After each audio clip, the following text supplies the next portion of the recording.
My name is Chris Chana, founder and CEO of Active Age Daytime Senior Care. And one of the things that is really hard to understand sometimes, especially when you're trying to, you're inquiring, you're thinking about opening up maybe your own adult daycare center, you're like, how much is it gonna cost me? What should I expect?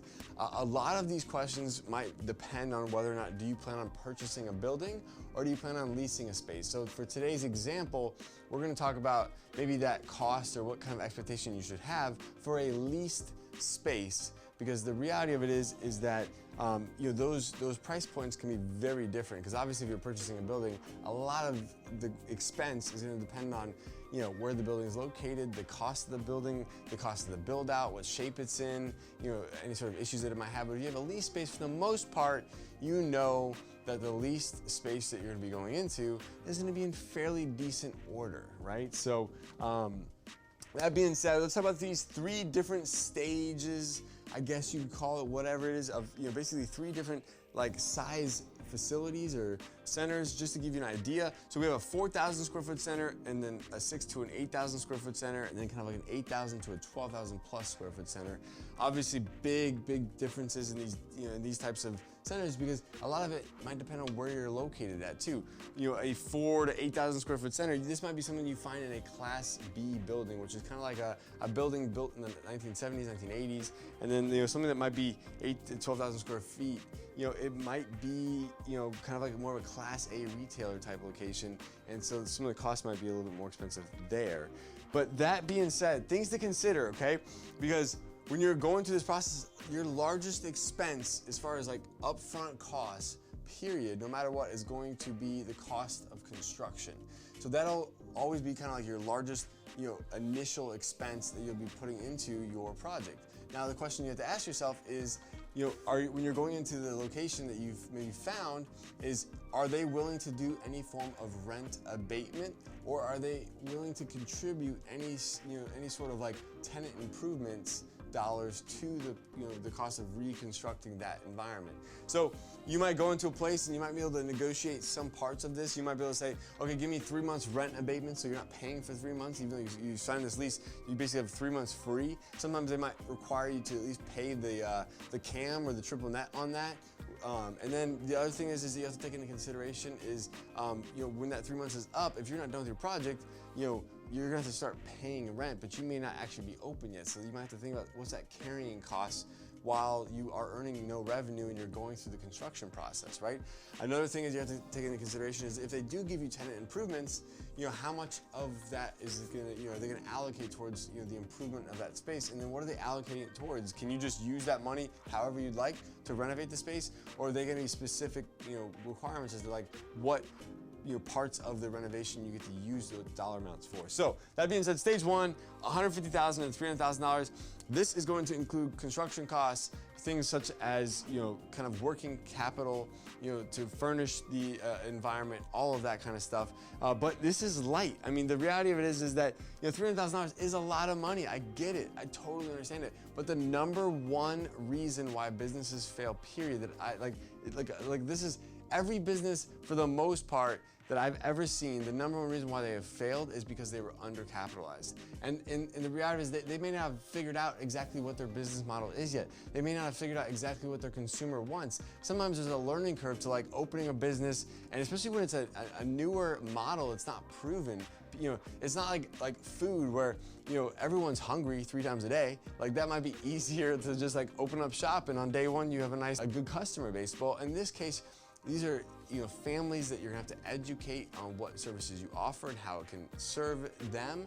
And so there's gonna be a time period of you learning what's the best way to market, how's the best way to get the leads, things like that. And that's gonna cost money because you're learning while you're trying to open, while you're spending money on these carrying costs. So that being said, is you do not want to undercapitalize. You want to make sure that you have enough money that you've thought about, okay, I've covered my expenses enough for renovations, for carrying costs, for rent, for staff, marketing, for other things such as permitting, and licensing. I got enough money to carry myself through all of those things, and then get us to a standpoint of profitability, right? Where now the company is no longer burning cash, but is actually profitable. So everyone sometimes focuses so much on the upfront capital needed to get the place open, but not so much on how much is it going to cost us to continue keeping this place open.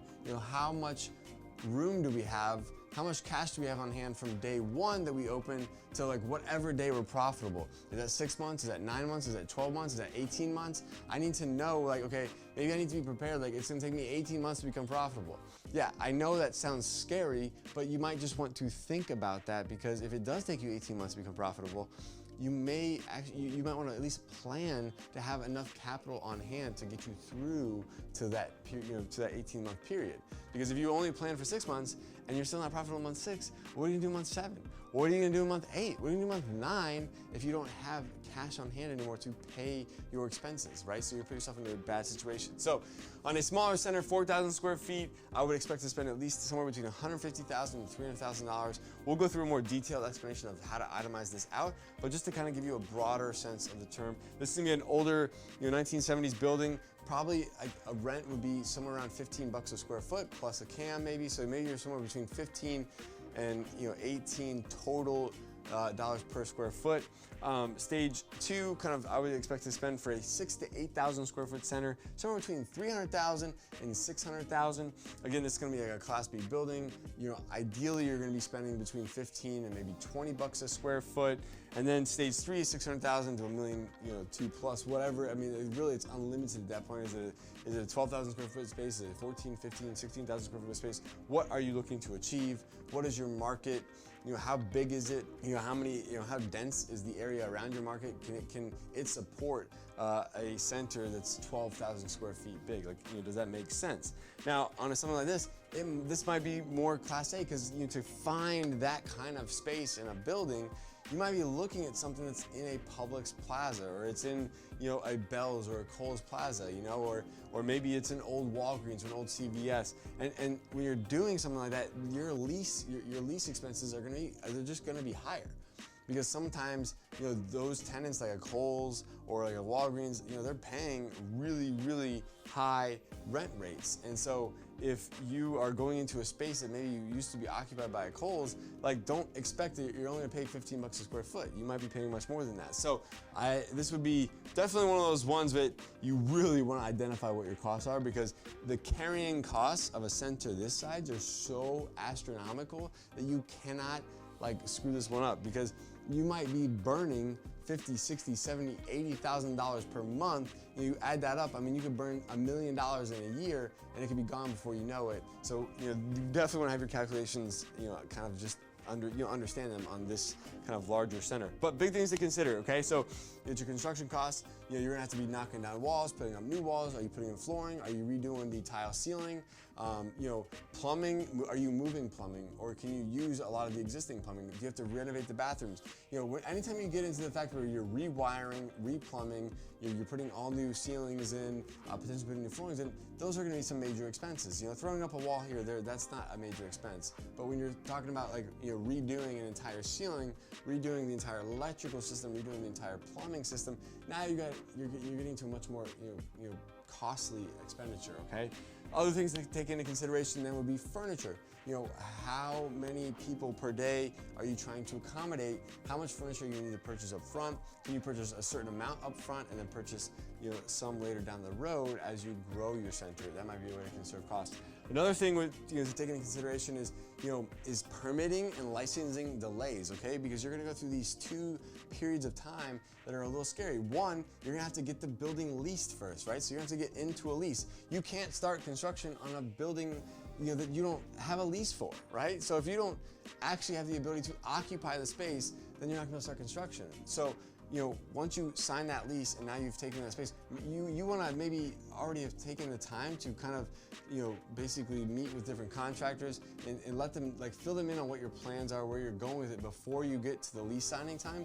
So at least you got a couple different contractors on board. They have an idea of what you're looking for. You're keeping them in the loop. So when the day you do sign the lease, you can finally, get them in there to actually start the permitting process, because you might have delays due to permitting. And if you have a delay for a month or 2 months, that could really eat into some of that carrying costs when it comes to things like rent expense or whatnot. So the other thing you're gonna have to take into consideration is licensing, right? So once you deal with all the permitting headaches and the construction and the reconstruction of the space, now you're gonna be applying for your license. And every state's gonna be a little different, but at least in the state of Florida, you're gonna have to send an application off to the state.